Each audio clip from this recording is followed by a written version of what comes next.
Okay. Hey, everybody. If you're just hopping on, hey, welcome to all this. Actually, just give me a moment. I gotta set this up. And okay, it should be live. Just have to share this on Twitter so that people can come watch. All right, honky dory. We'll see if that's okay. Um, yeah. So media day was kind of odd this season as opposed to last season. There was definitely a different energy about it. Um, Not like a bunch of excitement, not a bunch of people talking about like, "Oh, I'm so much looking forward to this season." Obviously, it's different, not coming off of a playoff appearance, an exciting series against the 76ers. This season, not only was it strange, or this past season, not only was it strange in how it kind of turned out, but also the journey through it. There was a lot of interesting reporting. There was a lot of people kind of having less than desirable interactions, both within the players and within the coaching staff, both with the coaching staff in relation to players and other coaching staff. Like all this kind of stuff was a team that it's no wonder the term culture gets thrown around all the time when people are talking about improving going into next year. Um, the Masai stuff was, I think, for most people, the most interesting. Among that, I guess the highlights is that Darko seemed really excited to be able to put Scottie in a position to succeed. That Jakob, I think it was also really telling that he said, "Now I didn't get to ask a question of Jakob. They didn't hand me the mic, so blah blah blah." It was tough getting the mic after I grilled Messiah. I gotta be honest. Um, it's Yak was talking about how the core principles of the offense had changed, and I would have loved to ask him, which those were. But he said that they were working, that he and Darko had talked about putting some high post action in and kind of working out of the using the 5-man. Now, in the NBA, that looks a lot of different ways. The most common is because teams want to play 5 out with spacing, you run delay action, which is the center is the trailer, the guard gives it back to the center. You start running typically dribble handoff sets out of that, and you organize the floor how you will. It's kind of, a starter play. There's split action stuff. If you watch the Warriors, basically anytime you see Draymond posted up, a high post, he's catching, and Steph and Clay are running these split actions off of each other because they have so much gravity as shooters. A lot of the time, people will overplay the top end and leave these slips to the bucket behind, and Draymond is a really great trigger man. The Raptors have had success running plays like that last season. Usually they were bad, or what usually they didn't turn out that well because of the lack of shooting to kind of pressure that situation, the top end of it. But really interesting. It worked against Houston and Detroit, especially. Like I'm thinking of a play where Jakob had the ball, at the top of the arc, and they were running 1980s playbook, correct? And they were running split action with Scottie and Pascal slips to the rim, and like really great catch, really great finish. I think Killian Hayes was on him, which was an odd mismatch. But you see something like that happen, you say, oh, this could work. But when they play the teams that are a little bit more in tune with their defense, they're just not going to overplay to Scottie up top. Or if you invert them, they're not going to overplay to Pascal up top. And that kind of stuff it's not typically very successful. So I'm very interested to see what Jakob how he's being utilized, because it really will depend how these guys are being used. We saw by the numbers, Scottie's best play last season was as a pick and roll roller. And that makes sense because Scottie is extremely strong. He's a really great finisher and can pass super well on the move. So being especially a short roller makes a lot of sense. But also, these are the same plays that you want Jakob to occupy. These are sometimes the same plays that you want Pascal to occupy. OG doesn't roll as much, but OG is a guy who, if you get him and there's no tag and you get a 2-on-1 situation, you can get him a dunk in the pick and roll. And, he typically slips or ghosts, but it's just like they have a lot of big guys who need to be utilized. Okay. I'll just skip this since this is interactive. I have to get better at this. From Joshua B. Hey, Samson, I've heard you say a few times before that the solution to building a roster around Scottie isn't just to put shooters around him. What would an ideal roster around him look like? So this is where some people disagree with me. I have a piece coming out in 2 days.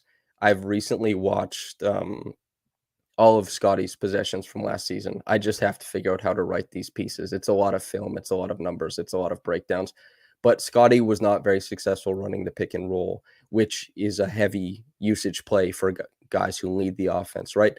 I think Scottie is best not as the lead guy, the same way that Pascal isn't best as the lead guy. You can make all NBA, you can be a max player and still not be a guy who drives the offense. But Scottie is so good at all of the in between stuff.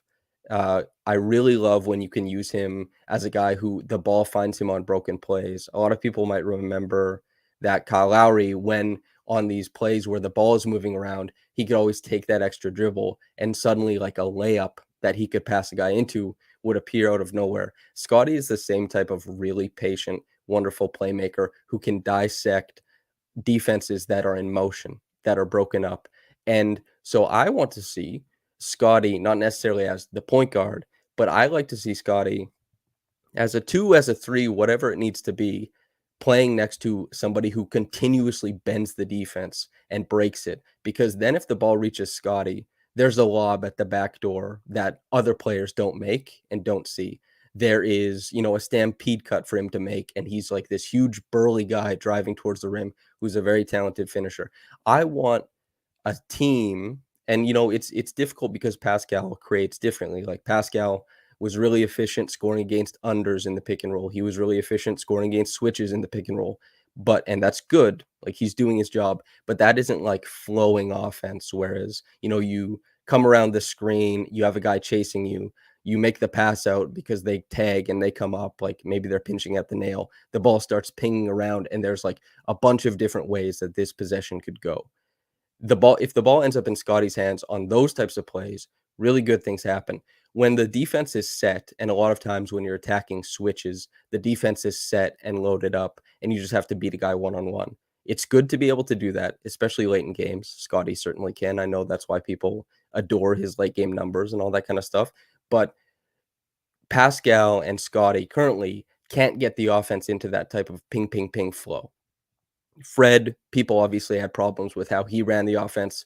He has a bunch of limitations, obviously. He didn't have the year he wanted to. He's gone. But he could get the Raptors into some of that ping, ping, ping stuff sometimes. That's why Scottie had, like, when Fred was on the floor, the offense was really good. When Scottie was on the floor, the offense was really good. When Pascal was on the floor, the offense was really good. It's just you need guys to kind of buoy it when those guys aren't there and playing cohesively. It'll be interesting to see what kind of lineups find success this year. So I'd like Scottie to be in a secondary role where he can, bully mismatches that appear if guys try and load up on the primary guy, because Scottie really can do that. We saw him do it. It's his first playoff bucket ever, right? They load up on Pascal. He gets Tyrese Maxey on him all the way out in the corner. Not a great place to start an isolation from, but Scottie takes him all the way into the paint, drop steps, and is like, Embiid, are you going to step up? No. Punches it home. That's his first playoff basket ever. So being a guy who can work off of other players as like this rapid decision maker, stay tuned for the piece, because there's a lot of this stuff is with film and write-ups and analysis on it. It'll be really comprehensive, I think. But having a guy who creates like these big advantages for him to work around, I think that's going to be really, really interesting. Am I optimistic that the 0.5 offense that Darko wants to run can work with the roster as it is right now? And which lineup do you think has the most potential to make it work? And then also, is selfishness just a nebulous term and an attempt to paper over the fundamental flaws with this roster and overall franchise? And then, did we learn anything today about how Darko intends to use Pascal in the offense? The only specific thing I remember is saying he'll pass more out of doubles. Yeah, I'll start with that one first. It was odd. Pascal was not included in a lot of the terminology. I think some of the, and you guys will love hearing this, but some of the media was a little bit caught up in asking about what do you do without Fred, and like framing the questions around Fred specifically, instead of saying Pascal is here now as your best player. How do you elevate him? That might have been a better way to go about things to get information that's useful going forward. Just a little quibble, obviously, but not much was mentioned. And, he said Pascal has to pass out of doubles. Pascal passes out of doubles. He's one of the best in the league at doing it. He's really good at drawing doubles, one of the highest double frequencies in the league, and he's really good at playmaking out of them. The trouble is when the Raptors last year couldn't draw doubles and the offense is really stale, because drawing doubles was one of the ways that the Raptors could get motion out of the defense and then start making passes around. But if you can't draw a double and it's just ISO basketball, it's not fun for a lot of people. Am I optimistic about the point 0.5 offense? I think point 0.5 is good. It's a good tenet to have, but it is also like it's a buzzword. You'll hear a lot of coaches say it. And do I think Darko can, make that work with the roster as it is right now? I think that the roster is still going to have to lean a lot into transition. I think the roster is still going to have to lean to offensive rebounding and mismatch hunting. You look at the skill sets on the roster, like, yes, it'll be cool to see what Darko draws up, how much quicker the ball moves, but still sometimes if you're playing like Jakob, Pascal, OG, Scottie in the starting lineup, that means the advantage inherently is some guard cross-matched or some smaller wing cross-matched onto more than likely Scottie or Pascal. Pascal will probably draw the harder, check. So how often can you put Scottie in a position to like bully a small and then make a pass out when the defense shifts? Bullying a guy in isolation is not point 0.5, but sometimes that's the advantage that's available on the floor. Like that's why sometimes the lip service doesn't really jive with the skill sets on the roster. So we'll see, but I expect quicker passes to be made. I expect more of the wheat to be the wheat from the chaff or whatever to be cut away from some of these possessions where there's a little bit like in a possession, if there's a second of just hang time where nothing's really happening, it feels like forever on an NBA court. And the defense with a second completely get to reset into their shell. Point 0.5 offense isn't going to be like ping, ping, ping. The ball is everywhere. Everyone's touching all the time. It's probably more so we're more quickly going to identify when a set isn't working. Like this screen is dead. Reset it. Move. Cut through the paint all the way. Get guys moving. Darko said, make the defense guard you at multiple points of attack and make them guard you in multiple efforts over the course of the possession. I think that stuff is tenable. But as far as like the Raptors' lack of spacing, as far as all that goes, I think that they're going to have trouble just making it like this beautiful offense just because you can draw anything up. There are people probably watching and people who listen, they've coached. Coaches know you can draw anything up.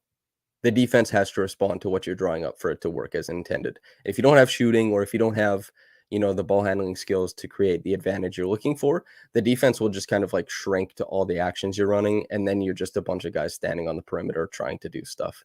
So we'll see how it works. Which lineup do you think has the most potential to make it work? I don't know. Once again, Dennis had, I guess, traffic problems and they have to go to training camp. So he didn't show up for media day. We didn't get to talk to him. But we also, it wasn't me who asked, but somebody else asked about Dennis starting, and they're waiting till after training camp, after preseason, I presume, to talk about that. So we'll see how that works out. But I would like to see the Scottie point guard. Like, as much as I have qualms about Scottie creating advantages and all this kind of stuff, we're here. You keep talking about him being a point guard. Like, let's see it. We might as well see it. Everyone's like upset at Fred last year, like taking possessions away. And Pascal, they're not offering him the extension. Scottie's the future. Like, let's see it, man. I'd love to see Scottie start at point guard. And, maybe it doesn't work out that well offensively. Defensively, I think they'll have a really great lineup. But I don't know if that's the lineup that makes it work the most. I don't know if they'll have a transitional, kind of like mixed bench lineup that they can put in more shooting with like Gary and Grady and Otto or something like that. Obviously, OG, if you're mentioning shooters, has to be involved. But all that kind of stuff is it's very interesting. I guess we'll see what happens. I don't have a great guess about which, I guess, lineup makes the point 0.5 stuff work the best. It might be a bench lineup, honestly, because the starters are going to have a more obvious advantage, which is going to be their size. And you, with quickness, you want to work in space. With size, you got to have somebody to bully, and you have to kind of dominate the smaller spaces of the court, the paint. The Raptors were really bad at getting paint touches last year. I think they were 28th in the league. They need to just ram themselves into that thing repeatedly. So we'll see how all that kind of works out. Any guesses for what might become a new pet play for this roster? I'm thinking Gary Trent Jr., Scottie DHOs have potential. It's interesting you bring that up because the Gary Trent Jr. Scottie dribble handoff pairing was the fourth best in the NBA among high volume pairings last season. Pretty good. I know a lot of people like Gary. I know a lot of people like Scottie. Gary was a guy who he shoots the hell out of the ball. That's a very important skill to have. Scottie, it's easier to set a screen when you're doing a DHO. He did a pretty good job of clearing space for Gary, especially. I know Scottie, like after a possession, I just watched all of his pick and roll possessions. Sometimes he just opts out of the pick and roll and just like will sprint over to Gary, like, hey, let's trigger the action. Let's get something going. They have great chemistry there. I don't know. You just call it the Gary Scottie DHO, but it's going to be a big part of their offense this year, and should be. I assume Gary will be saying like more of that, more of that, more of that, because A, we're scoring, B, I'm scoring more points, and I'm going to be a free agent or extension eligible or whatever, right? Like these guys are trying to maximize both the team success and they're trying to maximize, their earning potential, which is kind of why, it gets odd sometimes. And selfishness, somebody talked about selfishness being, a nebulous term. I think it's like selfishness is thrown around too much. I know it's like heavy and the quotes look like, oh my God, but they're just saying like, "Oh yeah, it was bad, it's going to be better." That's effectively what they're saying. There's nothing tangible being said when you say like, "Oh, you said guys were selfish last year." And then they say, "Yeah, and Masai comes out and I believe it was Esfandiar Berhani, good friend S, who asked about like why won't it be selfish? Like, what do we know? And Masai just said, "There will be no selfishness this year." I don't like, maybe. And then Pascal comes out and you ask Pascal and he says, I don't know, it's too early to tell. Like that seems more honest to me. You can't just assure that there's going to be no selfishness. I mean, clearly the messaging is pointing one way, right? Like Nick Nurse leaves, Fred leaves, everyone says selfishness is gone. So there's like a clear, from the people who are saying this, there's like a clear, this is the problem, and now it's over there. If that ends up being true, great. But if the team plays selfish again this year, like that's a big problem. And even if you can play unselfish basketball and still not be a great basketball team. Like you really can. Um, it's tough. A quick one from Amit. How long will Koko be out? Did they give a timeline other than just training camp? I talked to Christian at Summer League and he didn't expect to miss this. So obviously there's like complications going on with his respiratory issues. And also when Darko was asked about Koloko specifically, he basically repeated the news thing that media got emailed, which was that Koloko's dealing with respiratory issues and he won't be at training camp, and his timetable will be updated as it changes or stays the same, whatever it ends up being. And so I'm surprised by the Koloko news, honestly. He's been with the team. His workouts have obviously been different, but no timeline other than no training camp, which training camp isn't that long. But yeah. Scottie stat line prediction: 17 and a half points per game, 6.5 assists, 8 rebounds. And I think that will be awesome. I know people want like 20 points per game. Hell yeah. If I get to watch Scottie put up like 20 and 8 this season, cover him, talk to him about like what's working there, that would be awesome. I think it would be very fun basketball. Would be really, really happy. My best guess of the role Precious is going to have on this team. Really great question. Best case scenario, do you think the Darko offense defense fits with his play based on what we've seen so far? Okay, so Darko, he's talking about wanting cuts. I know people think of Precious, some of his decision making on offense is maybe not so good. Like when he gets the ball and he dribbles out and he's surveying, and this becomes, a pointless ISO or, a missed shot. Like those are warts on his game. That's not great. But as far as like actually making decisions of when to cut, what type of cut to make, Precious is a genius cutter. And since the first, like, I don't know, 40 games he played with the Raptors, he's really turned his finishing around. The touch shots are pretty good. He can dunk like everything. He's so malleable and explosive at the rim. he can get to a lot of different looks in there. If they find spacing at all and Precious gets to work within it, he would have a really good role as like an off-ball guy. And he shot, I think it was 44% from the All-Star break to the end of the season in 2021-22 on his threes. 5 attempts per 36 minutes. I think it was like 3.6 attempts per game. That's a lot of volume. If he can get the 3-point shot going, it also opens up like the pump and go stuff, which was a huge reason for not only his success towards the end of the season and his success against Joel Embiid in that series, but the Raptors' success overall because he was so good defensively and offered so much, dynamism offensively. His best case scenario is definitely as like a cutter in space and a guy who hits enough threes to draw closeouts. As far as like screening, he's so far behind. I've watched him put down a lot of screens. He's not good at like landing them, and his pacing on the roll is not typically very good. Like the classic big man stuff. We talked about how Scottie is just like boom. It's so easy for him. He figures it out really quickly. Precious, not so much. But the intuitive, like pump and go, detonate on a guy, that kind of stuff has been awesome for him. So his best case scenario, obviously, I think is going to be like a sixth, seventh man, best case. You're not going to usurp Jakob's role. You're not going to jump Pascal, OG, or Scottie in the starting lineup. Nothing like that. Do I think it fits in the offense? Yeah, definitely. If things work well with Precious. And that's a guy who it really sucks for Christian. I have a good relationship with Christian. That sucks, and he's great.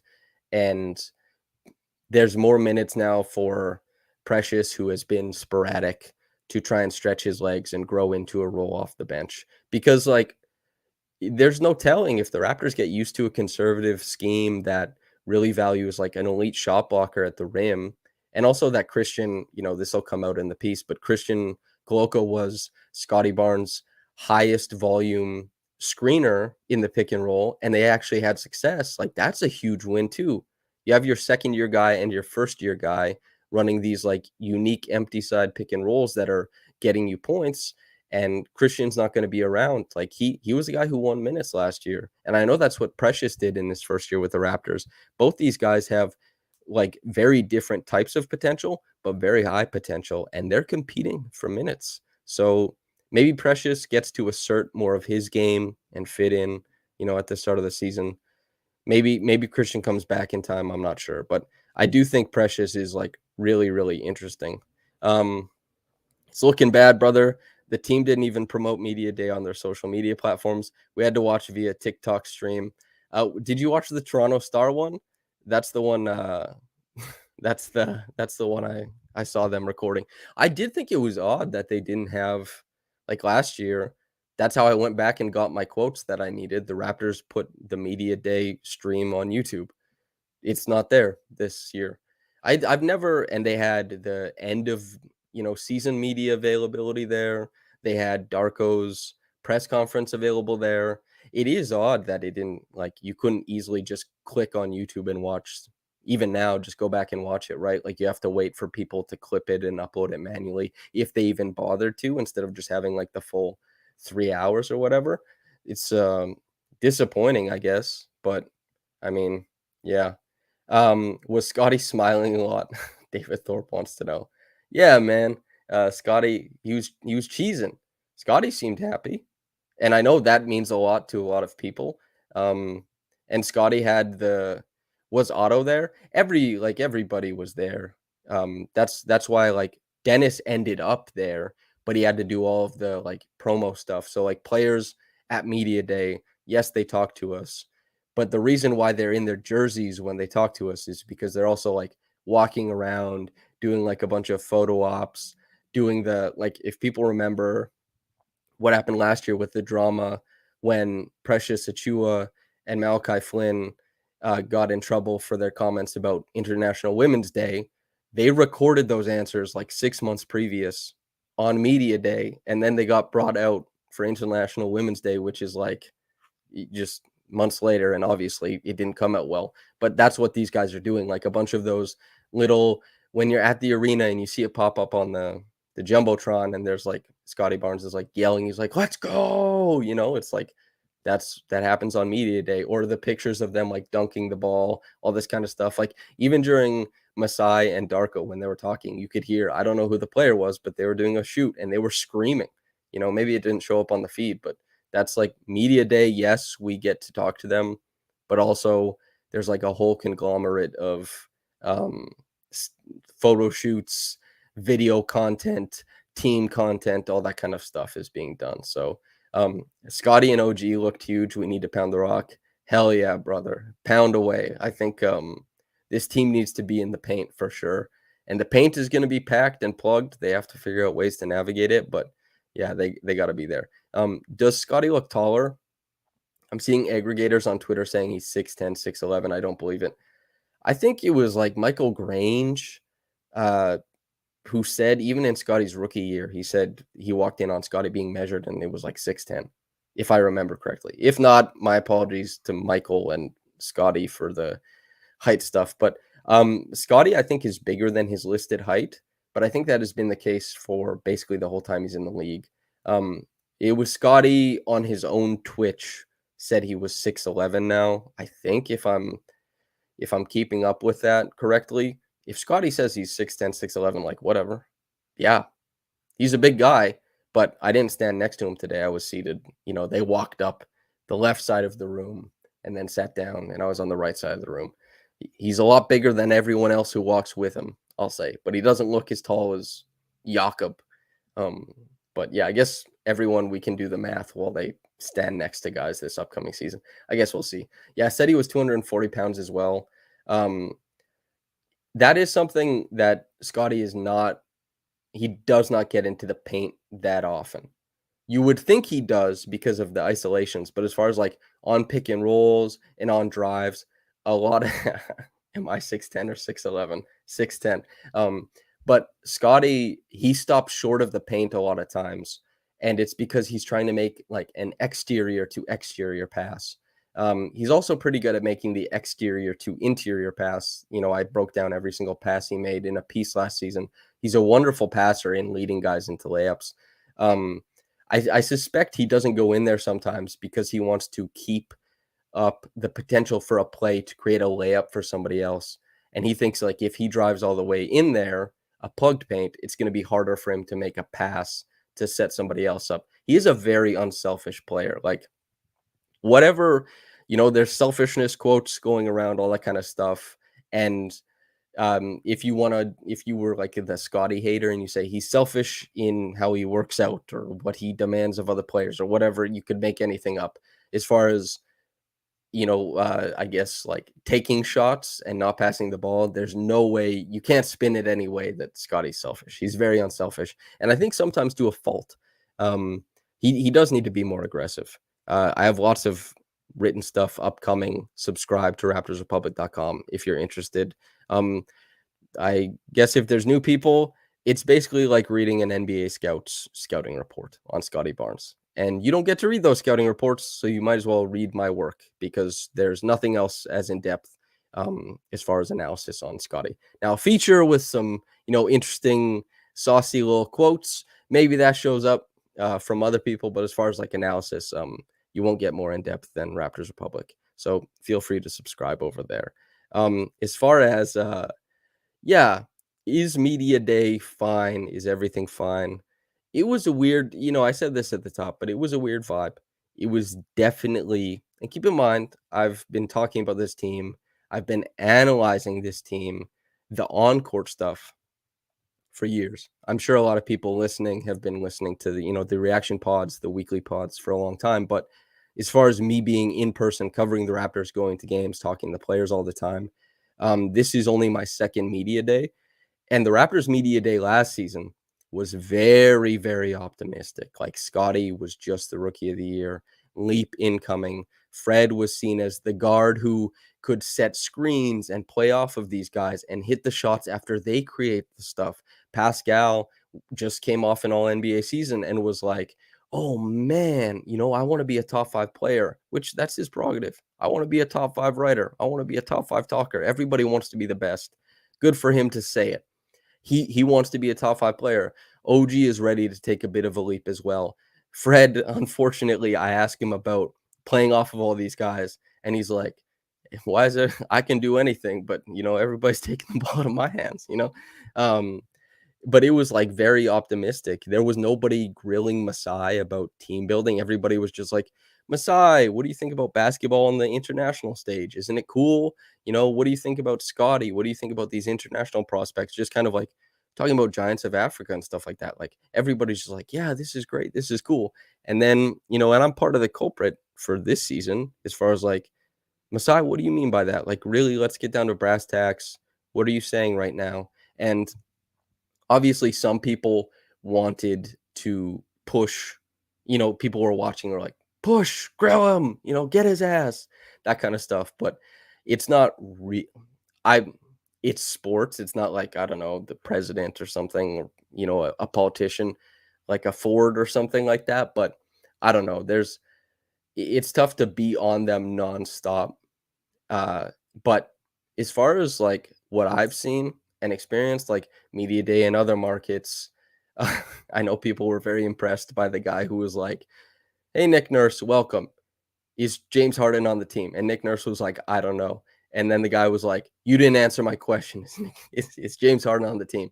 Like, you can press that hard if you'd like. And some markets, I think, obviously, there are, like, there's a big umbrella corporation that owns, like, media, the Raptors, Blue Jays, all that kind of stuff. Everybody's well aware. We see it and hear the conversations all the time.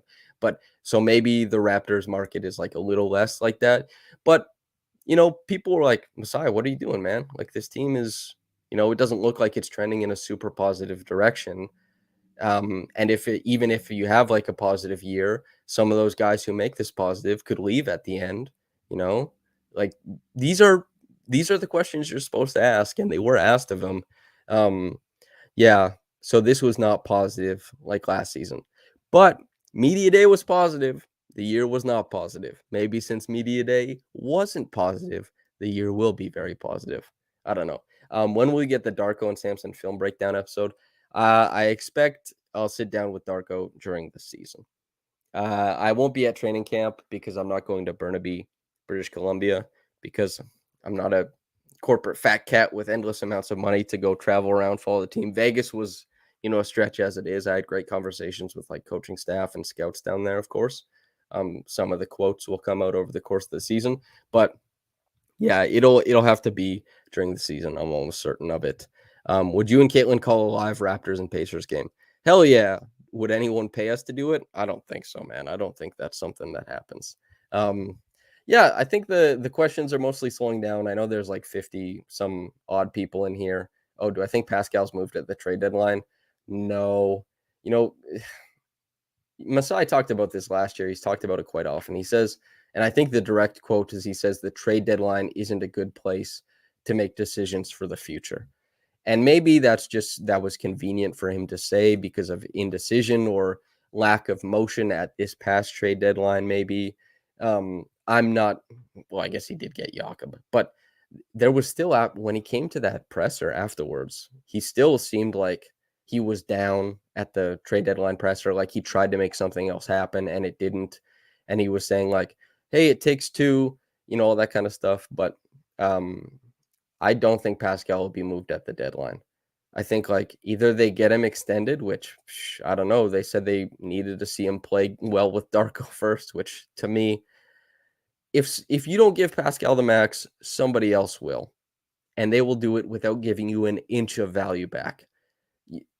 If you want to trade Pascal, it makes sense to extend him anyway. Pascal's camp in the summer said, "We will sign the 4 years, 192."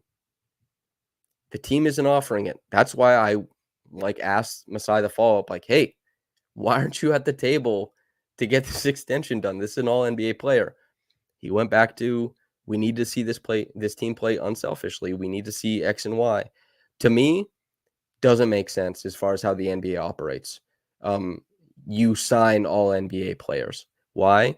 Because all NBA players are worth whatever they sign for, and teams will trade for all NBA players. They will trade good packages, especially if they're not like disgruntled, all this kind of stuff. Like Bradley Beal was like, "Trade me." Damian Lillard was like, "Trade me." James Harden is like, "Trade me." Pascal isn't even at that point.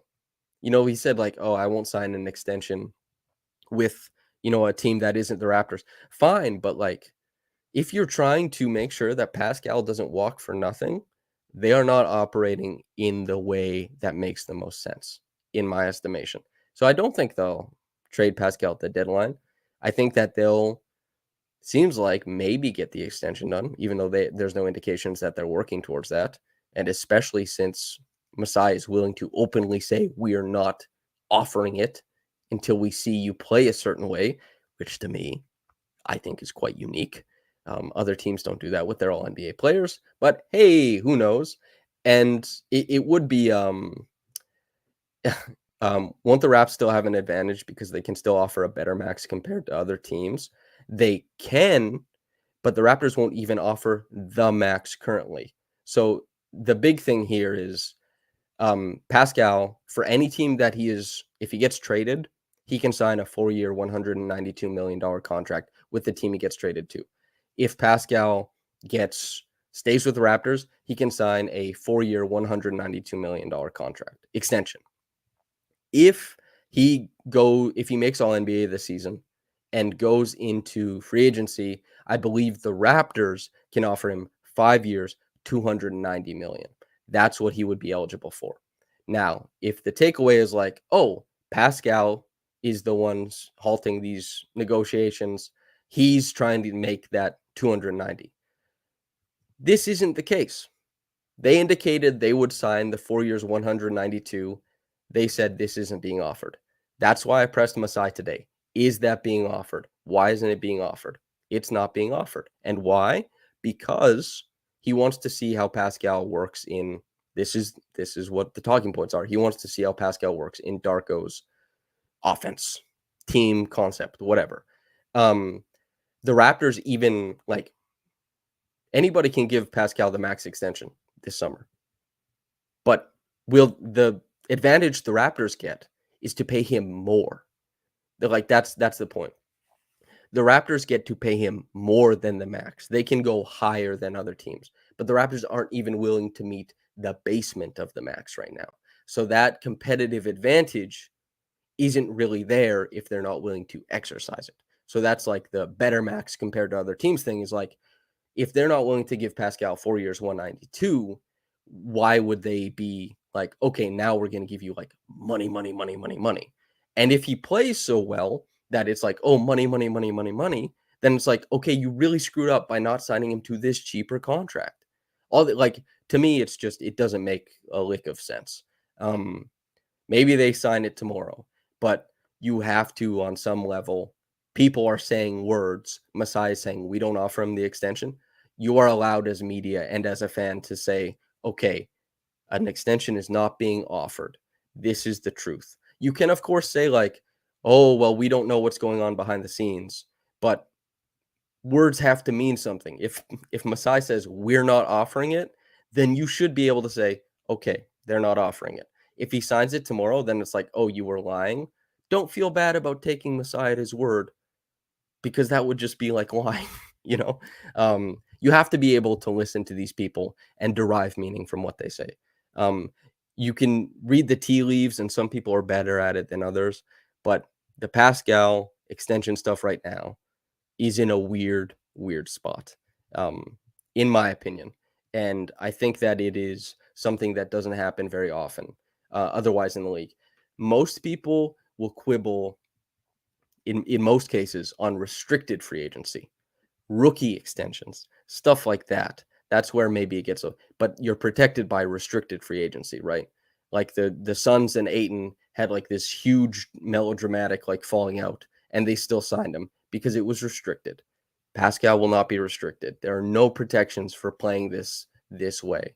That's kind of the that's the deeper look at it, right? And as the guy who talked to Masai today, albeit in press conferences are weird. They're like anti-human. It's like one guy stands there, you know, 25 people stand over here. You like get a mic and you direct everything towards them.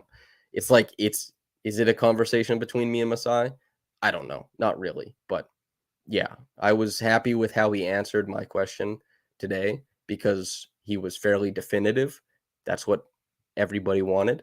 But as far as like did I like the answer? I was like, damn, you should be offering Pascal that money right now. Um, yeah, okay. That feels like a decent place to end it. Um, yeah, it's like 40 minutes on media day. I hope people, if you watched Media Day, that you thought it was good. I hope that you enjoyed this little live stream. I will be doing a lot more live streaming from the Raptors Republic YouTube channel this upcoming season. There's like programming notes that will happen, and there will be some changes and all that kind of stuff. So thanks for enjoying it. There will be more of me this year. It's kind of funny. I've been like the Raptors. It went from William Lou to me, like that was who did all of the podcasting. Well, I guess it went Zarar, Blake, William Lou to me. And I've been doing like the bulk of the podcasting at Raptors Republic for years. And then I would come on like the wrap up, for example, and people were like, "Who the hell is this guy?" And it's so interesting because the YouTube viewership, listenership, whatever, is so completely different from like the podcast listenership. Because the podcast is like our biggest listenership, like the more people listen on the podcast than they do on YouTube. But then you show up on YouTube, I'm like, people will know what I am. They listen to Raptors Republic stuff. And then they're like, who's this guy? Where's Oren? And I'm like, Oren's great. I hope I do good, talking to you right now. So it's kind of funny. So if you're somebody who watches primarily on YouTube and you're like, who the hell is this guy?